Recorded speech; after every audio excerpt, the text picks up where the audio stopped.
Hello, everyone. It's Adrian Groenewald here, and the old man Louis Groenewald. This is Me Vision Academy, and we are here today to give a special award to Athol Williams. We'll introduce him in a moment. And after doing that, we will have an interview, which is not an unfamiliar thing. Done a few discussions and interviews over the years, and I look forward to that conversation. Our passion is to track, recognize, and celebrate, then learn from successful leaders in different spheres in all industries, on all levels, actually. And hopefully we inspire more individuals out there to find their passion and their purpose and become better leaders. We also seek more and more, and Athol, you might find this interesting, we do look for the leaders at the very top, sure. And there's a lot of validity for that, but we are more and more looking for successful leaders on different levels of society and different levels of organizations. They are everywhere. And we'll tell you more about that towards the end. Someone said to me the other day, Adrian, you say there's anyway, our polls show that leadership is not doing so well globally. And he said, isn't it just that we've got the wrong leaders at the top? And it was such a profound question for me. Anyway, so all these things influence how we do things. We've been tracking Athol Williams for many years. And we feel that he deserves this exclusive award. Athol Williams, welcome, and he's a well-known whistleblower these days, has been for a while. He's an author, poet, activist, lecturer. I don't know what else you are, Athol, but a brave South African, and absolutely welcome and congratulations on the award. Thank you, Adrian and Louis. It's a great honor to be seen and recognized for anything we do, I think, but in particular by yourselves and your organization for leadership, which I know we'll talk about in great depth. So I'm not sure what we're recognizing yet, but I because we will define that, I'm sure, and wrestle with that. But I appreciate the acknowledgement, and really wonderful to speak to you guys again. Yeah, so let me quickly share. I'm going to share screen, and then I'm going to show the award in particular. So it's an exclusive recognition of successful leadership, awarded to Athol Williams for, in particular, these three things, but we know that his leadership goes beyond: being a courageous voice against corruption at great personal cost and sacrifice, being willing to do all within his power to lead us, all of us, towards an ethical and corrupt-free society, but not forgetting his poetic and other talents that he uses to inspire many, especially the rising generation, is something that stands out for us. Athol, maybe we cannot in some ways save the current generation, but hopefully we can save the next generation or help them to save us. But, just you help them to read, educate, improve themselves on various levels. And I'm one of the co-founders of Me Vision Academy. That's our logo, but our slogan is a journey to best self-confidence. So that's the award in particular. Stop sharing. Athol, you've received a few awards of late. I mean, in fact, we were about to give you this one before you received the one I saw from, I think it was Alta, from Wayne Duvenage and these people. And then I should have just gone ahead. And then we took a while before we gave you this award because we wanted to be authentic. This is really what we feel. It's not an award because others are giving. And then Cape Town came now recently, which is an amazing one. I see your family receiving it there in Cape Town on your behalf. They gave you one for your courage, and bravery. And I think that's a very smart thing to do. So it's just good to have you here. Last week we sat down with the new chairman of Eskom, Mteto Nyati. And, he's had a good CEO run in a few companies over the last few years. It was a very revealing and just a good discussion. But one of the things he said is, we must all find answers to why we are on earth. He said, this is deep stuff, but we have to. All of us are asking, why do I live? Why am I here? So I'm interested in your purpose. Do you feel you have now or have before discovered why you're on earth? Adrian, I take a slightly different view of the idea of discovering why you're on Earth. I think we decide why we're on Earth. So my purpose is not discovered. My purpose is developed. So I decide what is purposeful for my life. I must decide how I will live. And so I am, and that's a process. That's a journey. To use the word in your slogan of Me Vision Academy. It's a journey of discovery, but it's a deliberate, active journey of discovery. But ultimately, I've got to decide that. So it's not out there that I'm looking to discover it and I have to go into the mountains or, it's about saying, it's about situating yourself in the reality where you find yourself, in the time you find yourself. So I find myself, as in 2019, in a South Africa, wrapped in corruption, wrapped in selfishness, wrapped in superficial claims of caring, of pursuing freedom, and looking around me and saying, that's not what the reality is. And so I must decide to do something about it. It's not what I set out for myself. I trained as an engineer. I trained as a business person. I wanted to be working in business. I wanted to be driving my nice cars, which I like. I wanted to be sitting in my library at home in South Africa. That's what my purpose, that's what my plan for my life was, right? But I think to be an authentic person, you've got to say, I've got to situate myself in the reality around me. And for me, there's an interplay between our plan for our life and the reality we find ourselves. And so I find it distasteful then that someone says, oh, I'm going to ignore the reality of poverty, of suffering, of corruption in South Africa and keep living according to the plan I have for my own life. And so that's the approach I take, Adrian, one of saying, I must decide what my purpose is. I'm not waiting for some deity or some magical force to tell me what it is. But I hear you, and it's a wise statement, but it sounds to me what you're saying is, in a way, the purpose does come your way through the reality around you. So it comes towards you, but you must then decide, am I continuing my luxurious life of pursuing material gain or whatever it may be, or superficial recognition of, in position of corporates and whatever it may be, or am I actually going to grab this situation that has come my way, namely some kind of exposure to corruption, which is somewhat unique in your case, perhaps, which ended up in front of the commission and all of that. So that did come your way, but you had to obviously decide: am I engaging this, or am I running from it, or am I ignoring it? What am I doing with this situation that's come my way? And you have bravely decided to confront it head on and to do something about it at great cost. I don't know if I'm summarizing it from my angle correctly, perhaps. No, I think you are, and I think it's useful because for you to challenge what I've said in a very gentle way, as only you can do. Because we're talking about sort of while your opening statement was, we might discover our purpose, or we ask the question, why are we here? I was suggesting, well, we decide why we're here. And I think the reality is, as you're saying, there's some interplay between those, right? And I agree with that. I do think we've got to decide. When I think about corruption, we talk about corruption, we talk about state capture, and I keep saying, what's at the root of it?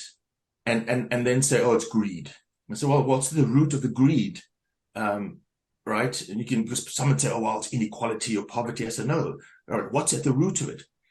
And the more and more we dig deeper into the root of almost all conflicts, right? Because corruption is a conflict. Corruption is, I'm going to take from you because I want, right? And it's not because I need, but it's because I want. But I think the other part of that action is, I will take from you because I want, and I don't care about you, right? For someone to steal from a pensioner. Their monthly pension says, I want it, and I don't care what the impact of my action is on you. Now, I think at that core level, Adrian, we've got to make decisions about how we're going to live our lives. And I think we are confronted with these decisions every day. And so I think there is a sense where you have to have a principle. Let's say, I'm going to live by this principle that I want to succeed, but never at the expense of someone else, right? I will climb, but never on, by stepping on someone else's head. And I think those are decisions we make where I'm saying my purpose then must be, I want to, lift people up. I want to be successful, but never at the expense of someone else. I think those are hard decisions to make and harder to even follow. But that's the sense where I'm saying I've got to decide how I'm going to live. So how would you then say what's your purpose right now? It's kind of what we're saying. It's what you're saying. Yeah. Are you very clear that something has come your way and your purpose is to engage that and to fight for what? Is to fight for this philosophical, deeper understanding that we need to address, because obviously, yeah. Go ahead, sorry. And just as you immerse yourself in this undertone or underlying issue in our society, you will come to a deeper understanding than the average intelligent person about corruption. You will, because you're in it, and it's part of your mission. For some of us, our mission is to improve leadership, which in a way has to embrace a little bit what you're saying. So just define for me personally, just right now, what's your purpose? Because you're not just, you're not just about corruption. You're about other things too. You're a deeper person. You're a poet. For gosh, that says everything. So what's your purpose right now? What have you decided it is? Yeah. So I like that. So there's two elements to that answer. There's about me, and then there's about me in the world. And so the me part is I believe humans have a greatness to us. I think being human is profoundly filled with greatness. And so I want to fully discover this greatness, and I want to live the full greatness of being human. In one of my poems, the first line of my poem says, from the moment we are born, we start to forget. So from the moment we are born, we start to forget. And it gives this impression that, right, so until, the point in the womb, we kind of know our greatness, how profound it is that we can be human on this earth. And then as we come into this world, so much says that what we can't do, what we can't be, what's impossible. And so I want to rediscover this greatness. And so for me, firstly, it's to be the best version of me I can be. Again, linked to your slogan. But what that means is not I can just, do some of these physical things that everyone else says, a great person is. I want to discover this greatness that I'll never know it. But I believe we did not evolve to be the beings we are. We have not developed these spirits that we have to be fighting each other in war, to be, stealing from each other, to be causing suffering and pain. There's some greatness to us. And so that's my personal mission, is to discover that full greatness that is within me. And so there's a discovery, but that's an active, deliberate discovery of saying, what is my greatness? And we can talk about that, Adrian. The second part of in fact, before you go to the second part, because one can lose the moment, and I don't want to get too deep here, but that's so profound. From the moment we're born, we forget. I mean, Athol, not to get too spiritual here, because some people just can't go there. How much of this has to do with before we were born? That deeper, the deep question that Nteto raised of why am I on this earth? What's my purpose? And you saying you decide your purpose, and the interplay between it coming to you and you accepting it or deciding to accept it. And you then coming with your poetic line that says, from the moment I'm born, I forget. Wow, maybe yes, we're meant to forget where we come from so that we can embrace this life in faith. We can embrace this life from a different learning experience. If you remembered everything about who you were before you were born, perhaps that soul in you, that spirit in you, maybe this life would never be as searching, as exciting, as deep, as profound as you're trying to discover. So I'm just putting that back at you. I mean, that's what comes to me as someone who believes there's a strong premortal element in us. It's almost where we come from as you grow up in this life, and you now in your 30s, 40s, 50s, 60s, whatever. We all have a background. Yes. We all have a place where we come from, our upbringing. Now, I think when we are born, maybe there's an upbringing before that, that plays out in the bigger picture. Anyway, you can respond to that before you go to your second part of your purpose if you want. Well, perhaps I shouldn't, because that will take us down a very interesting path, and we can perhaps come back to that. But I agree that there's a premortal life, and I think it's one of those things we have to experiment with. I often describe my poetry. People say, you're a poet and a philosopher and a business scholar. How do these things coexist? And I often define my poetry as the space where I experiment, right? Mm. That's because our business world, our professional lives are so constrained, right? We got to follow the rules. There's things you can and can't say, or can and can't do. And so I like the idea of creating a space where I can just be anything. Right, I can be 15 feet tall. I can levitate. I can walk on water, and that's what poetry does for me. Because then you can experiment and say, well, why not, or why not me? Right? When I grew up as a kid in Mitchell's Plain during apartheid, and said I want to study at Oxford. That wasn't even a dream, right? That was a fantasy. I mean, that's not real, right? That's like saying you can fly. And so I've always had this sense where poetry creates the space, and people do it in different ways. But I like the idea of having space where you're fully unconstrained, or as unconstrained as you can be, right? And then once you've done that in your laboratory of experimentation, you say, oh, but here's an idea that actually could be real. Let me pull this from my imagination and bring it into reality. But anyway. Fantastic. And just for those who don't know you, I mean, you did reach the Oxford goal quite clearly. They need to know that. And I think because people kind of expect this conversation to go to your second part of your purpose, maybe let's go there a little bit and we can come back, loop back if we need to. Okay. Go for it. Okay. So the second part of my purpose, if the first part of my purpose is how I'm going to live, who am I going to be? The second part is how I then interact with the world. Who am I in this world? Because that's my reality. And the way I've thought about it is I want to live in such a way that I can inspire and enable others to thrive. So I want to be able to inspire and enable others to thrive. Now, there's an issue about what I mean by thrive, right? And it's linked to this idea that we are these great beings, right? And so if my pursuit is discover my greatness, I simply want to inspire and enable others to do the same, right? To discover their greatness. Now, notice, Adrian, nowhere there's anything about corruption, nowhere is there anything about making lots of money, right? So I then set out with my plan, right? And plans are get changed. My plan was through my writings, through my poetry, through my engagements with people, I was going to inspire this thriving, and then through my work with youth literacy.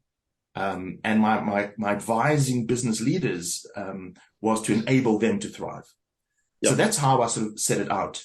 So to enable and inspire others to thrive. And it was this full belief that this idea of thriving, of being this great human, existed out there, that we needed to find the ways to get there.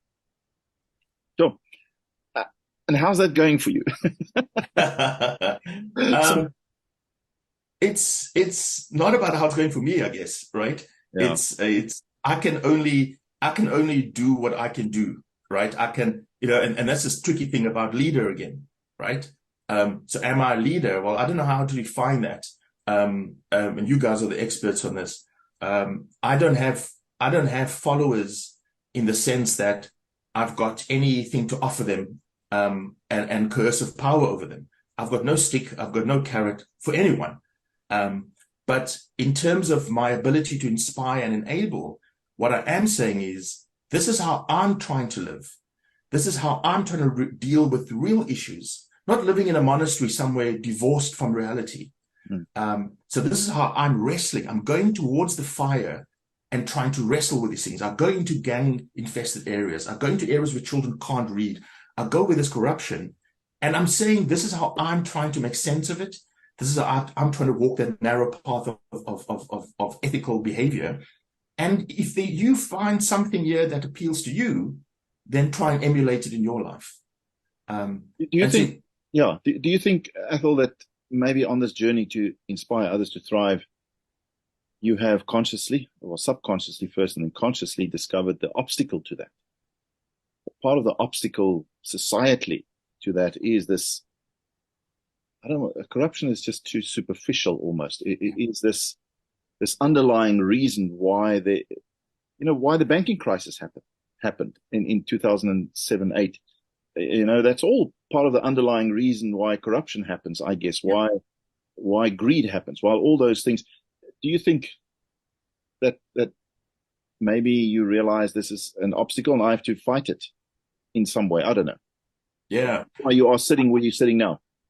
I think the obstacle is largely within us, Adrian. I think we've got, and this is maybe me being too optimistic or maybe pessimistic. I think we've got equal propensity to good and bad. So I don't believe there's an evil person, just as I don't believe there's a good person. I think if we've got equal propensity to do good or bad, then this person chooses to do evil or this person chooses to do good. So I get nervous when people say, "Oh, Athol's a man of integrity." I go, "Holy, that's too much pressure on me," right? Because I'm not a man of integrity because I've got this equal propensity, and I lie and I exaggerate and I make bad decisions or choose less than ethical options, right? As we all do. So I'm very aware of where I get it wrong constantly, despite my best efforts. And so I don't want to be seen as an ethical person or a man of integrity. I think we all have this equal propensity. Again, we're going to say, right, it's the choice we make of how we're going to, what person we're going to bring to the fore. So, I mean, let's bring the old wise man in here. I mean, we have gone very comfortably to deep thinking and philosophy, which I think if leaders can't think on that level these days, they will be caught off guard like they can't believe. Because they haven't embraced this kind of thinking of who I really am and what I've decided to do and what my own beliefs are and my own values, my weaknesses, and a lot of leaders have done it on a very superficial level. And in this society, you can positionally, you can achieve great heights, but still not have the depth of understanding all these issues. Old man, comments so far? We're running away with this. Well, I don't think you're running away, Adrian. Athol, I must admit, I'm personally thrilled that the conversation has gone in this direction. I was hoping, because your award is a bit different, and in many ways, we've given some awards, Athol, to some recognition of some caring leaders as a very high level of leadership qualification. Or to performance, etc. But the ability to love or to care is unique. Unfortunately, most of them were women. They just naturally care. Now, in your case, Athol, you're just speaking from your heart, from your true self, and it is inspirational. The way you also say and believe that you don't like the idea of being designated as a person of integrity, etc. All my writings, and of course, my writings, Athol, is very similar to your poetry, because there I can freely express myself and along the themes that Athol has brought out right from depth of himself. Awareness that you've got this talent to do the right thing and not to harm anybody in the process, and yet to fearlessly go ahead and do something that will inspire others, hopefully, to be true to themselves. And that's why you don't see yourself as having followers. I think it's a thing of great leadership beauty. Okay, we use the term humility or teachability. I think Athol has a great hunger to be wary on a day-to-day basis, to be careful of any kind of pride or arrogance slipping in, because that just breaks down the spirit of what you represent and what the war is about. But Athol, thank you. Everything you've expressed, Arjun, just makes sense. For instance, Athol, we use the one expression of the books, what matters most is what I think, feel, and believe about me, in the sense that accountability is down to you yourself, and don't blame anybody around for your challenges, etc. And that's what Athol represents, a sense of humility and teachability, and that accountability is up to me. I thank you for that, Athol. It's a delight, and I'm so glad we have this conversation. Thank you, Arjun. Thank you, Louis. Athol, just coming to the surface for a moment, how is the momentum? One of the reasons you're sitting where you're sitting is there's a lot of angles to it, but it is because of your standing up against corruption and for a better society. It's led you on this path where you are not even in the country, particularly, and then you're also branded as many things, but also a whistleblower. So you can't get away from that fight that you're in. How is that momentum going? I mean, the awards might be visible signs that there's progress, but I don't know how one would ever really know that there's progress, because none of us are going to get rid of corruption in this world totally. We know that. We also know our fight for quality leadership is not going to be visible in that you only have quality leaders around. And I think that's where our paths cross, because part of the reasons we won't have quality leaders around is because of the same reasons that we find the visibility of corruption, potentially. Yeah. But how's that fight going, just for those who are really following you because of that? Yeah. Adrian, so my end, I'm at the sharp end of that fight against corruption, of having sort of stood up as an individual in my personal capacity to say, right, I will speak up against what I've seen and what I know, or what I see around me. That fight is, to the extent there's progress, I think it's driven by individual resilience and commitment to that purpose. I think the fight against corruption will fail, and in many ways is failing, because there's no institutional support in this fight, right? So I find it just profoundly disappointing that individuals will stand up. Individuals at SAA, at the South African Police Service, at SARS, will stand up, risk everything. And South African society broadly, right, South African government, South African business, say we will not support these people. So this is this idea again of the choices we are making, right? I've been, speaking publicly at huge personal cost, as you say, and I've written to the presidency on 9 separate occasions, right? Directly to the presidency. So the minister in the presidency, the DG in the presidency, and I have received no reply. Then 3 South African ambassadors, independently, have, so 1 from Namibia and 2 from the UK, the 2 successive high commissioners in the UK, have independently, directly approached the president or the Minister of Justice on my behalf, where they've said, we've got the citizen who is unprotected, who is vulnerable, but has done these great things for our country. All 3 of them, Adrian, have come back to me and said the president or the Minister of Justice has said, there's nothing we will do for you. Right? Say why? So, do they say why or not? No. So the words I've got from the one ambassador the response was, it's complicated. Right? So, and that's in writing. The other ambassador said, I just don't know what more to do or say. I've spoken to the Minister of Justice. So maybe write to them and say, I've got a lot of time for you to explain the complication for us. I mean, you really don't mind. Anyway, sorry, go on. But that would be, I'd be doing that just to be argumentative rather than to solve the problem, right? I think they are giving us a very clear answer. And so how's this going? To your question, I think our president, despite all his statements about fighting corruption and making progress on protecting whistleblowers, is clearly showing a disinterest in it. He's clearly these are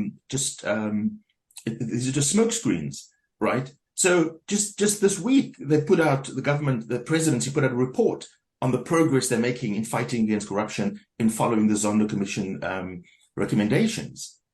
And then they report their progress on protecting whistleblowers. Now, I then contacted a lot of the other state capture whistleblowers, and none of us have even been contacted by a single person in our national government. So who are they protecting? Who are they making this progress, and benefiting? Certainly not the people we know as state capture whistleblowers. So my view is this is a conscious, deliberate effort by our national government to say these people are not the type of people we want to support and protect. And by definition, if you don't protect someone when you know they're in danger, you're quite willing to let harm come to them. And so I asked, for example, sorry, go ahead. No, you're so kind to let me go ahead every time, but it doesn't sound reasonable. Okay, so it doesn't sound logical, reasonable. Have you put yourselves in their shoes, and would you even dare to explain what that complexity is? I mean, what could potentially be the complexity that they cannot stand up for whistleblowers, without being facetious or anything? You know what? Yeah. Because very often, something that doesn't make sense has some element of truth in it. I mean, I'd love to sit with someone who understands that complexity, and even off the record, explain to me what that view is, because it certainly is not clear for any ordinary human being. That I can't speculate on it. I mean, I'll be speculating. Yeah, right. And if it was just me, right? If all the other state capture whistleblowers were getting great support and protection, I'd say, okay, there's something about me and what I did that's wrong, or unethical, or something problematic. But it's every one of us. And so it seems like a systematic rejection by our society, right? And that includes me then, of these people who take on these huge risks, which means we are quite happy with the status quo. Now, Adrian, we can wrestle with that question of why our government might react. Let's talk about business that you and I know far better, right? And I worked in business. I was an advisor to many of the CEOs who are still CEOs today, right? People know me personally, and they reject my calls for help, right? And I'm talking about names, household names we will find in every newspaper, and people that you probably give awards to for successful leadership. These people. Do you think that plays to the same complexity answer in some way, shape, or form?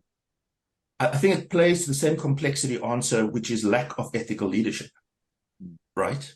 Because at the end of the day, doing the right thing, saying I do the right thing, is a meaningless statement. Because it's got to be, I will do the right thing, and I must state at what cost I'm willing to do the right thing. Because that's the reality, right? For all of us, doing the right thing will come at a cost, and it will be a different cost. But we make this decision. We decide at what cost we are willing to do the right thing. Now, I, as Athol, I'm not willing to do the right thing at any cost, right? There's some limits on what I'm willing to do the right thing. Correct. But I've shown the willingness to do the right thing at quite a significant cost.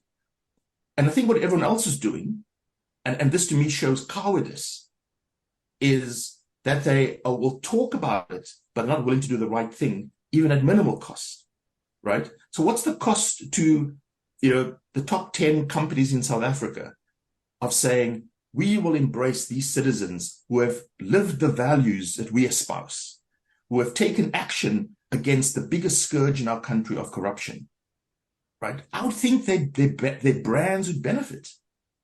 But yet it's the opposite. The obstacle isn't a bunch of bad guys with horns.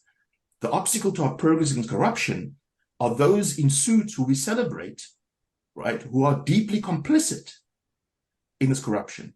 And so I discovered my enemies were actually far wider than what I'd expected, because I challenged the way this system of corruption was networked.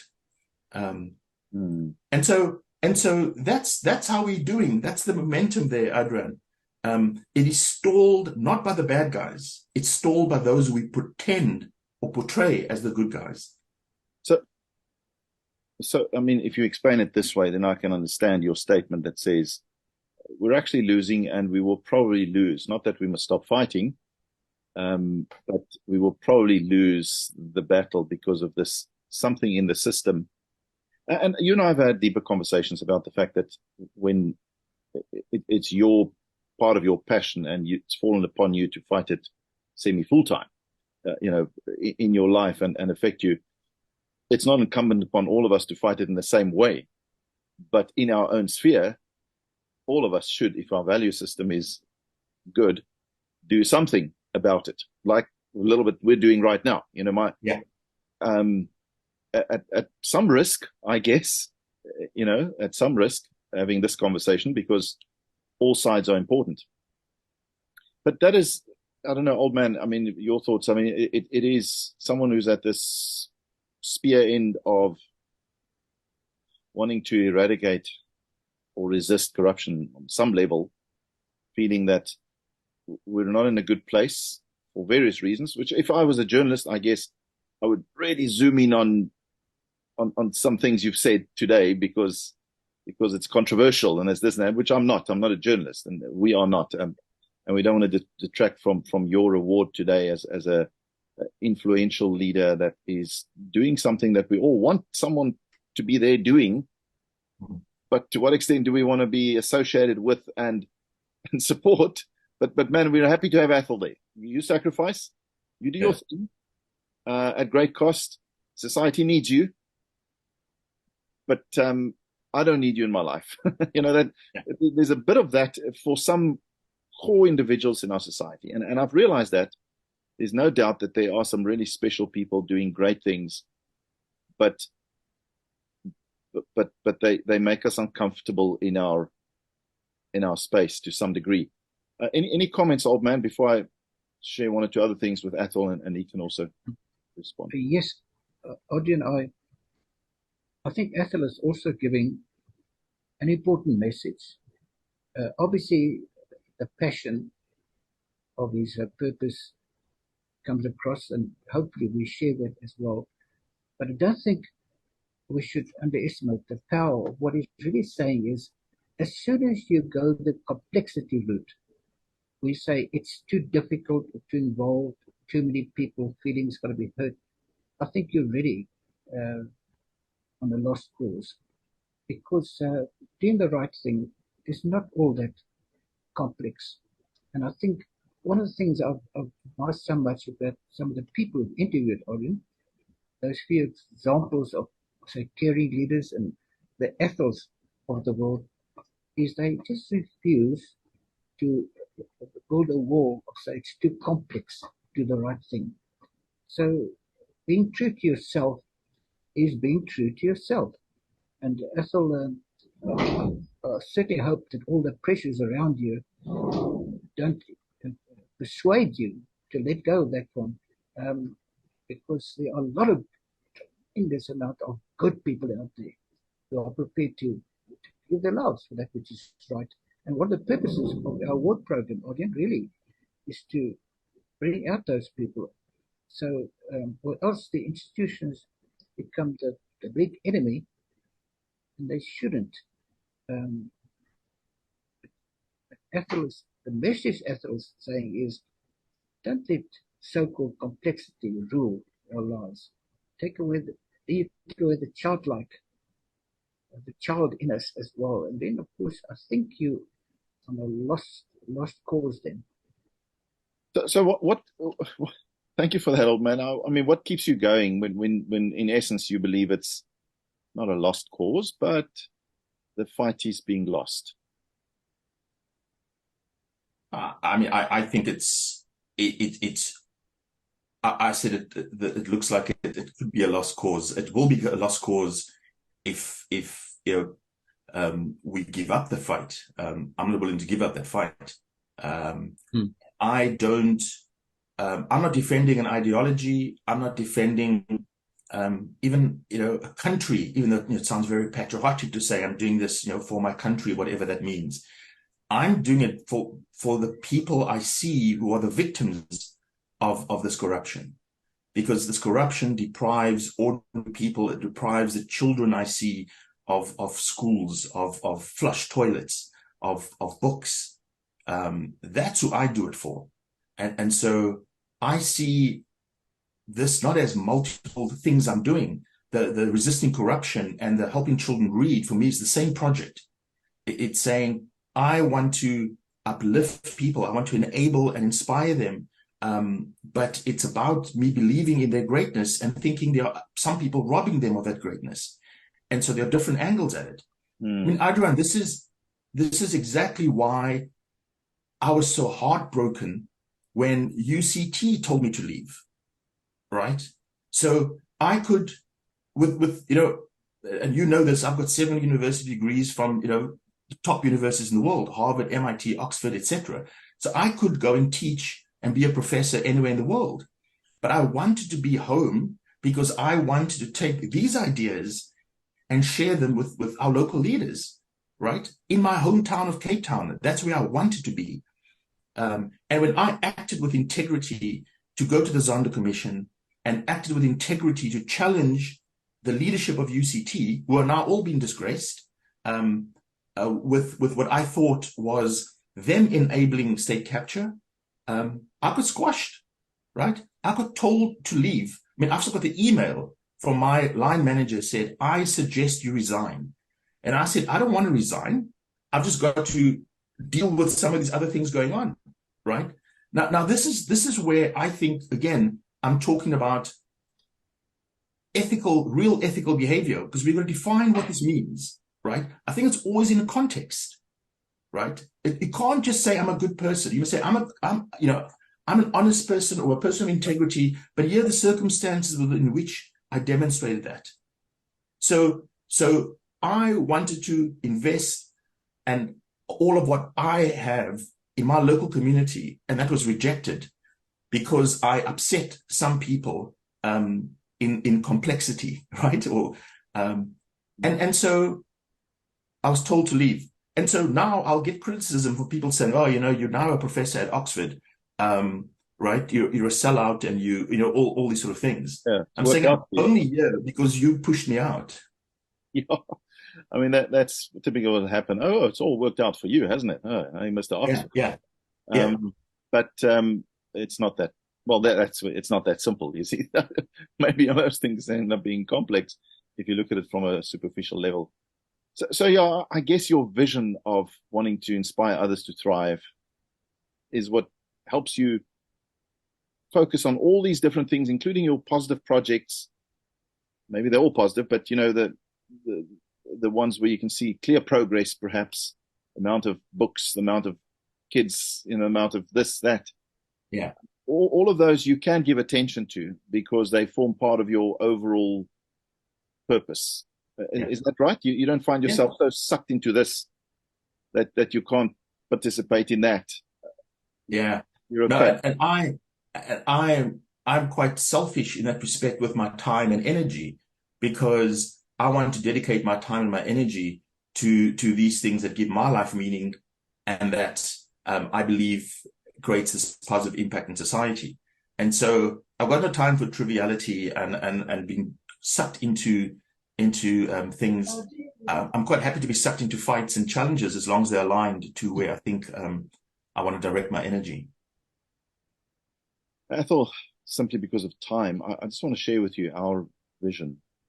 Partly is to identify and recognize hashtag 30,000 successful leaders by 2030.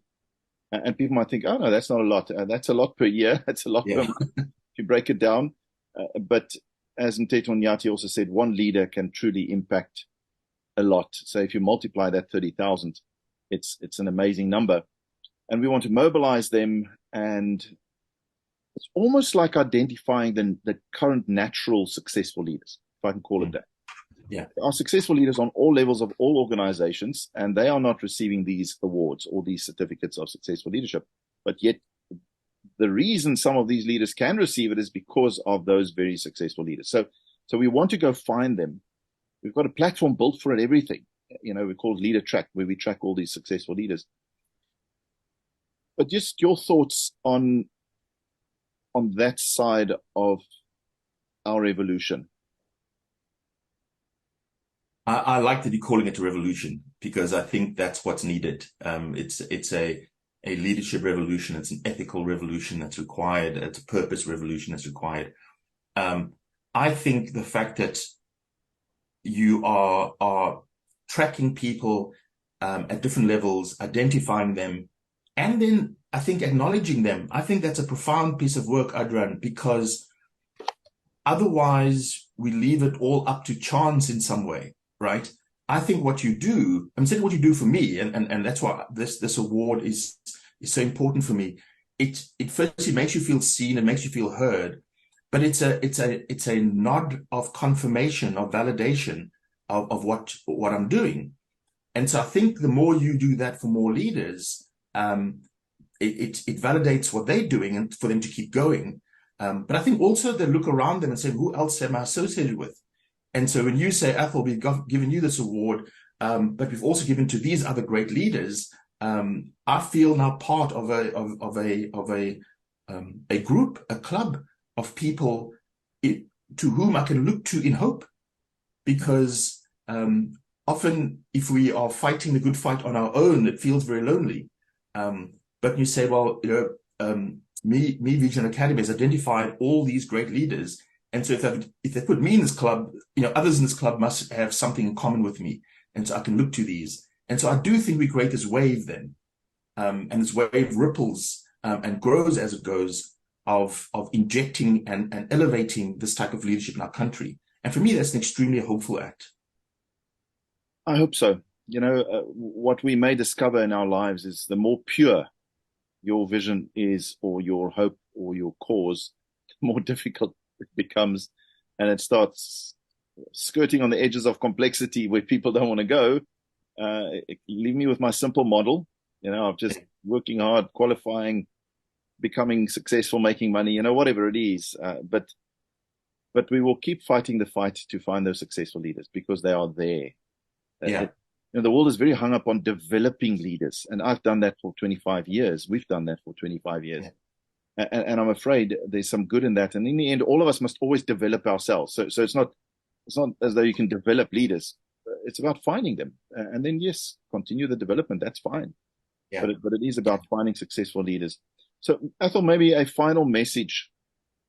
But first, old man, take 30 seconds, a thought, and then I want you to give just a message to leaders out there.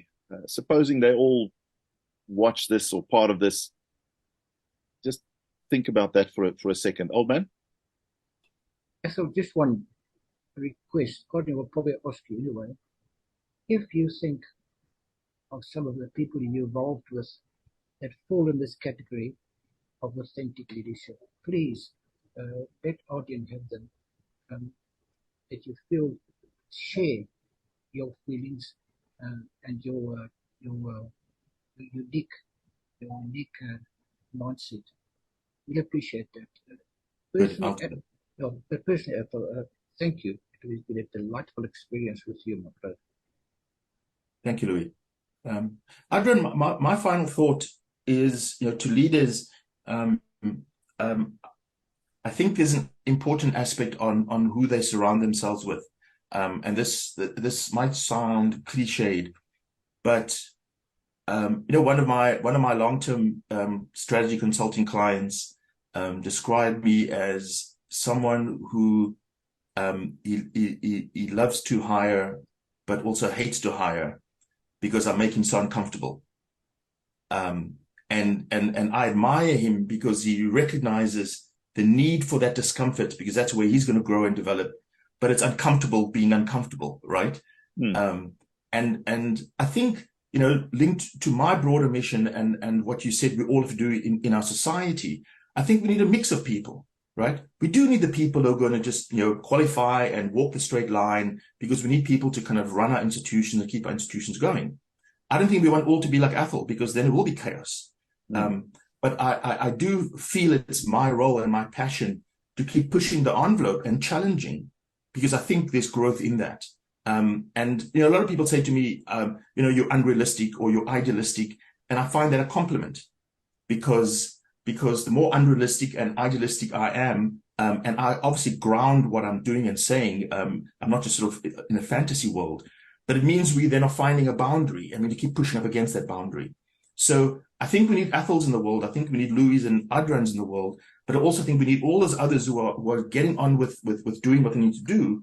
And I would just suggest to those leaders that they be mindful of who they surround themselves with, and make sure there's someone in their orbit that makes them uncomfortable, because they are asking the tough questions, because that's where the growth will really come.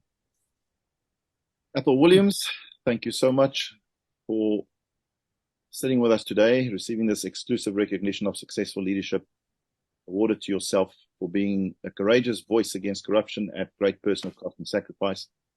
And those other two reasons there, but more reasons maybe, if we look at our conversation today, of just getting us as a society and leaders to think deeper, to think broader, to think higher, to think with more perspective. And your role is not just to fight corruption, it's to fight something bigger towards something greater. You're not just groveling in the corruption narrative. It's much greater than that. Thank you so much for that, Athol Williams, and we wish you all the best, and thank you for accepting the award. Thank you. Thank you to you. All the best. Bye-bye.